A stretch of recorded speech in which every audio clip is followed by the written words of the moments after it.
Lab process के पिछले video lecture में हम लोगों ने रिस्पायरेशन पढ़ना स्टार्ट किया था। अब हम रिस्पायरेशन इन प्लांट पढ़ने वाले हैं कि प्लांट में किस तरह से रिस्पायरेशन प्रोसेस होता है।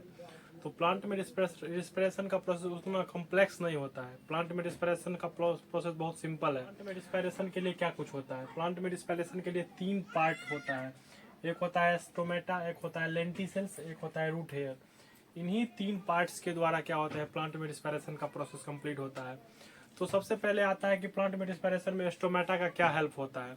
तो प्लांट में स्टोमेटा का रिस्पायरेशन में हेल्प होता है कि the exchange of respiratory gas in leaves take place through stomata by the process of diffusion.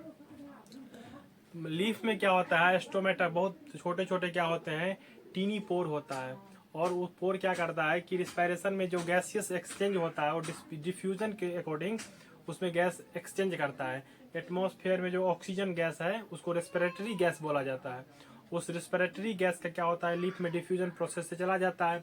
और जैसे ही कार्बन डाइऑक्साइड फॉर्म होता है तो कार्बन डाइऑक्साइड फिर उस स्टोमेटा से क्या हो जाते हैं, बाहर निकल जाते हैं। तो हमको लगता है कि स्टोमेटा के बारे में आप समझ चुके होंगे कि रिस्पायरेटरी गैस जो होता है स्टोमेटा के अकॉर्डिंग कैसे एक्सचेंज करता है। अब हम नेक्स्ट देखने वाले हैं कि लेंटी सेल। लेंटी सेल में किस तरह से क्या होते हैं कि रिस्पायरेशन में क्या करता है, प्लांट में हेल्प करता है। तो लेंटी सेल होता किस में है, तो सबसे पहले आप प्लांट 2-3 तरीके के होते हैं। एक उडी होता है, एक जिसमें केवल लीफ होता है, एक में मजबूत उडी पार्ट नहीं होता है। तो लेंटी सेल उस तरह के प्लांट में होंगे जिसका जो जिसमें क्या होता है, उडी पार्ट होता है, लकड़ी वाला पार्ट होता है। और लकड़ी वाले पार्ट में क्या होते हैं, लेंटी सेल्स होते हैं।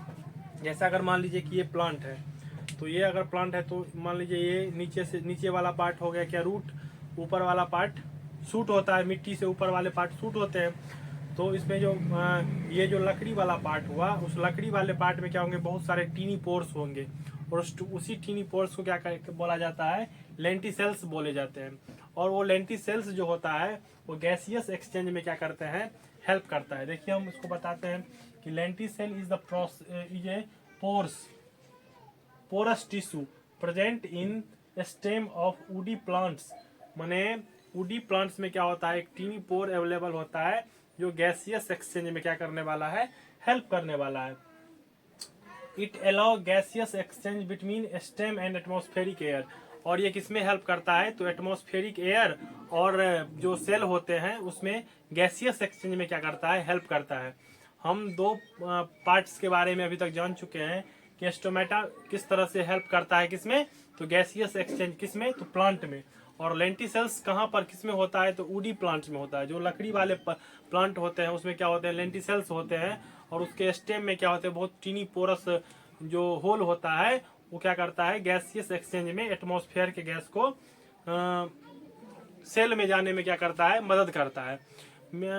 दोनों लगभग क्या है, सेम है। ये भी इसमें भी क्या होता है, डिफ्यूजन प्रोसेस से क्या होते हैं, लीफ के अंदर गैस इंटर करता है। और इसमें भी क्या होते हैं कि डिफ्यूजन प्रोसेस के द्वारा क्या होता है कि गैस इंटर करता है, किसमें, तो प्लांट के अंदर।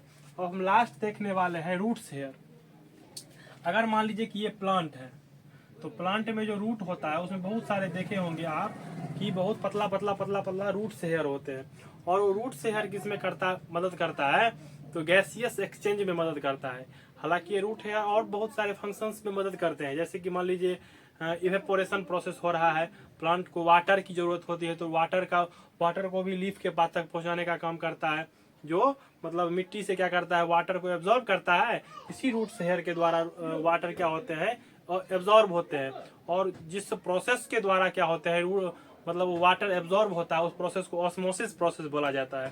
कंसंट्रेशन के कारण ऑस्मोसिस प्रोसेस क्रिएट होता है। हायर कंसंट्रेशन से लोअर कंसंट्रेशन की तरफ क्या होते हैं, जो फ्लूइड क्या करेगा, फ्लो करेगा, उसी को क्या बोला जाता है, डिफ्यूजन प्रोसेस बोला जाता है।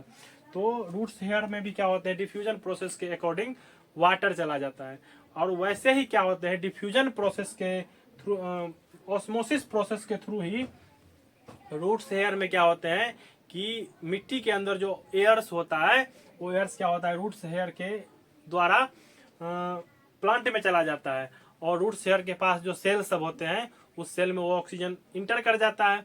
और फिर उसमें एक स्पेशल टाइप्स का क्या होता है सेल होता है, इसको एपिडर्मल सेल बोलते हैं। क्या बोलते हैं? Epidermal cell. और उसी एपिडर्मल सेल किसमें हेल्प करता है? रूट हेयर को। तो मिट्टी के अंदर जो ऑक्सीजन है उसको एब्जॉर्ब करने का काम करता है, और एब्जॉर्ब करके क्या करते हैं, उस सेल्स के पास पहुंचा देते हैं। और सेल्स के पास पहुंचाने के बाद क्या होता है कि वो रिस्पायरेशन में उसको हेल्प करेगा। आई होप आप लोग रिस्पायरेशन इन प्लांट अच्छे तरीके से समझ गए होंगे।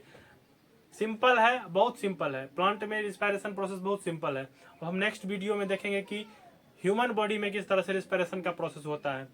और इससे बहुत सिंपल सिंपल क्वेश्चन सभी पूछा जाता है। आपको डायग्राम बेस्ड क्वेश्चन पूछ देगा कि आपको स्टोमेटा का फिगर ड्रॉ कर देगा, बोलेगा कि बताइए इसमें कहाँ से क्या हो रहा है, कि गैसियस एक्सचेंज हो रहा है। या फिर ये भी पूछ सकता है कि स्टोमेटा में किस प्रोसेस से गैसियस एक्सचेंज होता है। मिलते हैं फिर नेक्स्ट वीडियो में। Thank you.